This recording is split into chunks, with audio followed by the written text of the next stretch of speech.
പൂർത്തിയാക്കിയ നിർമ്മാണസ്മാനം സ്കൂളാണ് ഈ കഴിഞ്ഞ ദിവസം മാസികയിൽ നവതി ആഘോഷത്തിൻ്റെ തുടങ്ങി ജീവിതത്തെ വിദ്യാഭ്യാസം തുടങ്ങി ജൂൺ മാസം നവതി ആഘോഷം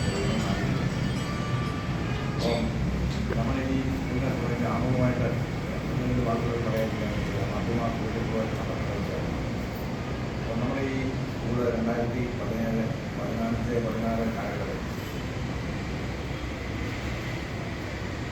കുട്ടികൾക്കെല്ലാം കുറഞ്ഞു പോയിട്ട് ഏതാണ്ട് ഒരു കൂട്ടലിൻ്റെ അവസ്ഥയിൽ സ്കൂള് കൂട്ടിപ്പോകുന്ന ഒരവസ്ഥയിൽ വന്ന സാഹചര്യമാണ്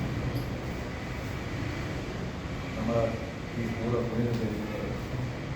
അതിൻ്റെ ക്രമീകരണ പ്രവർത്തനങ്ങൾ നടത്തി സ്കൂള് ഒരു ഹൈടെക് സ്കൂളാക്കി മാറ്റുന്നതിൻ്റെ തോന്നുകയാണ്. അപ്പോൾ അതിൻ്റെ പ്രവർത്തനം തുടങ്ങിയ കൂടുതൽ ഞാൻ മാധ്യമ സുഹൃത്തുക്കളോട് പങ്കുവെക്കാറുണ്ടായിരുന്നു. നമുക്ക് മേലോട്ട് നോക്കി ആകാശം മേലോട്ട് നോക്കിയാൽ നമുക്ക് യാതൊരു ഇല്ലാതെ യാതൊരു സമർപ്പിച്ചില്ലാതെ പബ്ലിക്കിനെ മാത്രം മുന്നിൽ ഒരു വിദ്യാലയത്തോട് സ്നേഹിക്കുന്ന നാട്ടുകാരെ മാത്രം മുന്നിൽ പ്രവർത്തനമാണ്. അപ്പോൾ അതിന് നമ്മളിങ്ങനെ കടന്നു വന്നപ്പോൾ നമുക്ക് ഏറ്റവും സന്തോഷകരമായ കാര്യം മാധ്യമ ഇത് ഓരോരുത്തരുടെയും സ്വന്തം കാര്യം പോലെ അത് ഏറ്റെടുത്തി മാധ്യമങ്ങൾ പോകാതെ വൻ പ്രചാരണത്തോടെ ഈ പ്രവർത്തനം.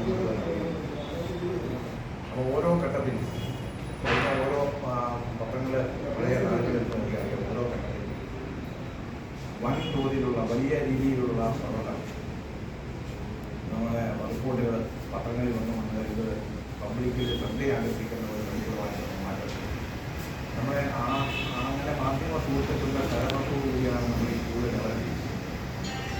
അപ്പോൾ നമ്മൾ ഇന്ന് നമ്മുടെ ഈ വാർത്താ സമ്മേളനം നമ്മളുടെ വിളിച്ചുകൂടാൻ ഇതുവരെ നമ്മൾ വാർത്താ സമ്മേളനം വിളിച്ചിട്ടുണ്ട്. അപ്പോൾ നമ്മുടെ മാധ്യമ സുഹൃത്തുക്കൾ തന്നെ ഒന്ന് വിളിച്ചതാണ്. നമുക്കൊരു പത്രസമ്മേളനത്തിൻ്റെ ആവശ്യമില്ല. നമ്മളെല്ലാവരും സഹായകരമെന്ന് ഇന്ന് വാർത്ത നമ്മൾ ഒരു പത്രസമ്മേളനം നടത്തുന്നതിന് ഉപരിയായിട്ട് ഉള്ള വാർത്തകൾ നമുക്ക് തന്നതാണ്. ഇത്രയെല്ലാം ജീവിക്കുന്നവരെ ഓരോ ഓർമ്മ അറിയാം. ഒരു ഹൈ രീതിയിൽ നമ്മളെ ആത്മാർത്ഥമായിട്ട് നമ്മളെ നെഞ്ചേറ്റിക്കൊണ്ട് സഹകരിച്ചതിൻ്റെ അടിസ്ഥാനത്തിലാണ് നമ്മളിവിടെ നമ്മൾ വികസിപ്പിക്കുന്നത്. അപ്പോൾ ആ വികസന സമയത്ത് നമ്മളതിൻ്റെ പ്രവർത്തനം തുടങ്ങിയ സമയത്ത് തന്നെ ഈ റോഡിന് നമ്മുടെ ഈ സ്കൂളിൻ്റെ സ്ഥലം റോഡിന് വീതി കൂട്ടി അതിൻ്റെ അടിസ്ഥാനത്തിൽ റോഡ് വീതി കൂട്ടുന്നതിന് വേണ്ടി നമ്മുടെ സ്ഥലം സ്കൂളിൻ്റെ സ്ഥലം സൗജന്യമായിട്ട് വേണമെന്ന് ആവശ്യപ്പെടുന്നു. നമ്മുടെ സ്കൂളിൻ്റെ സ്ഥലം റോഡ് വീതി കൂട്ടി പൊതു ആവശ്യത്തിന് വേണ്ടി വിട്ടുകൊടുക്കുന്നു.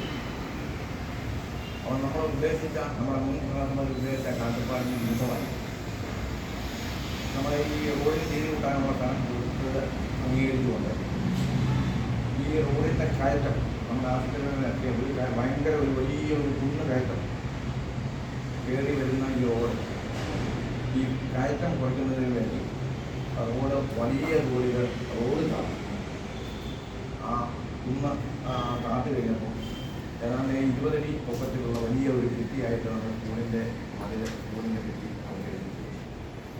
അപ്പം ഇത് നമുക്ക് ഒരു പൊതുവിദ്യാലയത്തെ സംബന്ധിച്ച് സാധാരണ പാവപ്പെട്ട ആളുകളെ സംബന്ധിച്ച് വർണ്ണശ്രേണിയുള്ള ആളുകളെ സംബന്ധിച്ച് അല്ലെങ്കിൽ സമൂഹത്തെ സംബന്ധിച്ച് നാട്ടിനെ സംബന്ധിച്ച് ജീവിക്കുന്നത് പ്രത്യേകമായിട്ടുള്ള ഒരു പുതിയ സമുദായമായ നടത്തിയാലാത്ത ഒരു സ്വപ്നം പോലും കാണാൻ പറ്റിയാലാത്ത കാര്യം. അപ്പം അങ്ങനെയാണ് നമ്മളന്ന് 2016-17 കാലഘട്ടത്തിൽ മുഴുവൻ ജനപ്രതിനിധികൾക്കും